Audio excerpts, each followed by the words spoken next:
Welcome back to Beyond Tactical. Today we're going to be talking about my 11.5 build, where it's at right now, what I like about it, what I dislike, and kind of some thoughts and things I've played around with on the way to get it here. Alright, so for this rifle, my main goal when building it was just to have one rifle that I could go to war with and be content with, and basically do everything I needed it to, whether that be reaching out farther to 500 or 600, and then also not be just massive and hard to maneuver in closer quarters, or I wanted to still be able to shoot it close up and target transitions, everything, without it being too massive or hefty. I'm going to go into now kind of the parts I've picked for it and talk about why. So I'll start from the front. I have the Otter Creek Polonium 5.56 can. It's pretty affordable, extremely durable. It's just all one piece. And then I have an adapter, which is mounted on a Reardon comp, which, side note, I will probably switch to a flash hider just because the comp just eats up the flashlight and then also has a ton of concussion to anyone next to you or yourself. So I'll probably switch to a flash hider, but for now I have the Reardon comp on there, and it mounts, the mount works for the Otter Creek. And then going from there, I have the Surefire Scout Light, which it does well, but it doesn't reach out as far as I'd like. So in the future, I'll probably be going to the Turbo, but you live and you learn. I didn't know at the time when I bought this. So I have it with the Surefire tape switch. I just like the way it feels, and then I have it taped up on here without an actual mount. It feels really good. Yeah, that's basically it. And then it also has a permanent on-off on the side here, which is a nice feature, and I can still reach it without having to move my hand too much. And then I have a BCM angled foregrip, which I have cut so that it is now a hand stop. It's just what I had, and I only really use this part of it anyways, so there was no point in going out there and buying a new, there was no point in buying a hand stop when I turned this into a pistol. So I have a BCM 11.5 upper with the Colt Hammer Forged barrel. It does great so far. This is the Mark II, so it's got like extra material right here. It's supposed to be more durable, we'll see. And it has the slightly different forward assist. I think it looks pretty cool, but I don't know if there's any benefits to it. From there, I just have it on a cheapo Anderson lower. I don't think the lower matters too much. I've had no issues with this one, and I've been running for over 2 years now and put thousands of rounds through it. So from there, I have the LaRue MBT trigger. Super light break. It's a 2-stage.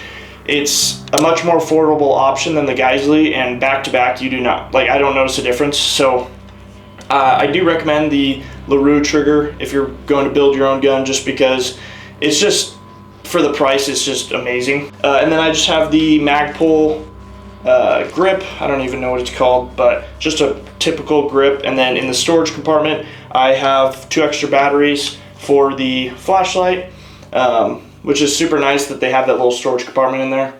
And then I also run the Magpul bad lever. I know some people hate it, some people love it, but I just think it makes the bolt manipulation easier without having to remove your support hand. So just being able to like access it right here is super nice.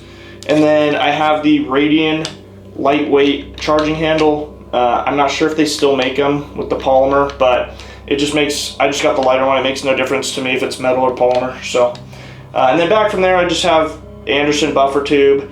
And then an SBR tactical brace, which is the best brace in my opinion if you're gonna do a pistol build. And then inside I have the Geisley braided buffer spring and just a regular H2 buffer, I believe. So up top we have the Unity riser. This is like their highest riser for the Picatinny rail. And then I have a Holosun 512.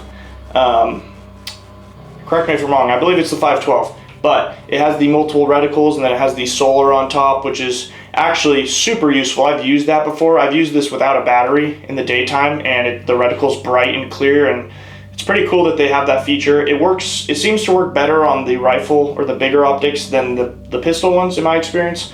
So that's super nice. It has a huge window similar to an EOTech, and then it also has the circle dot kind of thing, which we'll show. So I have the Unity FTC, basically flip to center magnifier mount, and then I have the Holosun HMX3 Magnifier, kind of just to match brands. That was really my only deciding factor, and price obviously.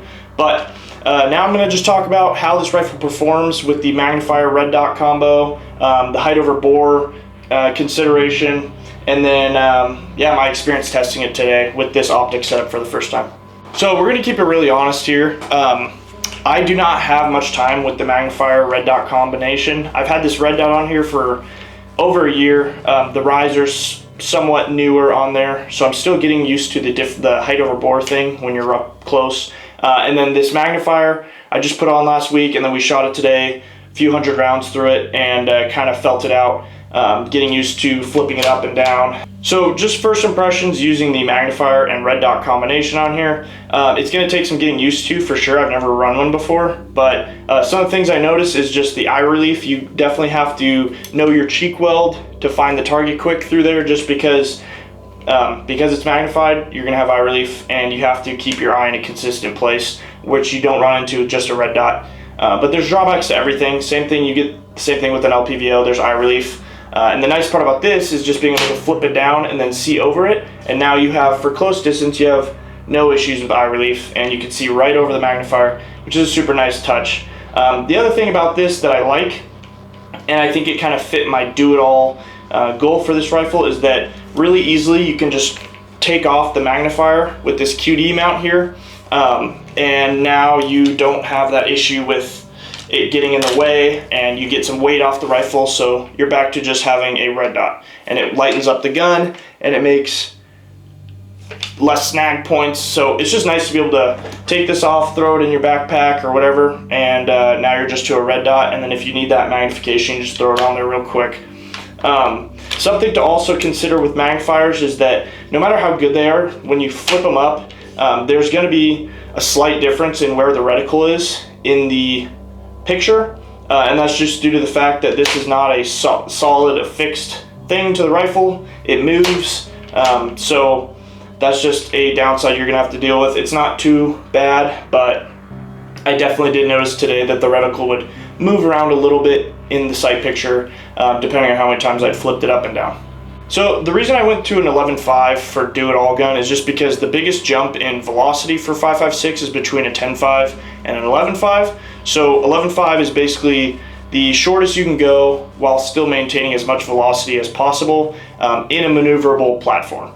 And then when you throw the can on, it's not completely unmanageable. It's only about 17 inches. And then the nice part is just being able to take that can off, and now you have a good passenger side gun in your truck, or something that's very easy to stow away, or isn't going to snag on stuff if you need to move it through tight spaces. So that is what put me on the 11.5. It's really nice having that option, and with something like a 16-inch, even with it without a suppressor, it's kind of getting it out there. It's getting harder to move in tight spaces, and then when you add a can on, it makes it even harder. So that's basically just a breakdown of where I'm at with this right now. This was just meant to be a little update. If you want to see nitty-gritty about the things I've chosen for this pistol, then go check out our older BCM build. And then in the future, the only things I'm really thinking about adding is just a suppressor cover, because for obvious reasons it gets extremely hot and melts stuff. And then I might also throw in a sling mount right here by the buffer tube, just because I'm getting annoyed with the ways it's catching on this SB brace. But yeah, other than that, this rifle is pretty much finished. I hope you guys like it, and make sure to leave a comment down below with anything you would change, or any questions you have, and we'll get to those. Thank you guys for watching, and we'll see you in the next video.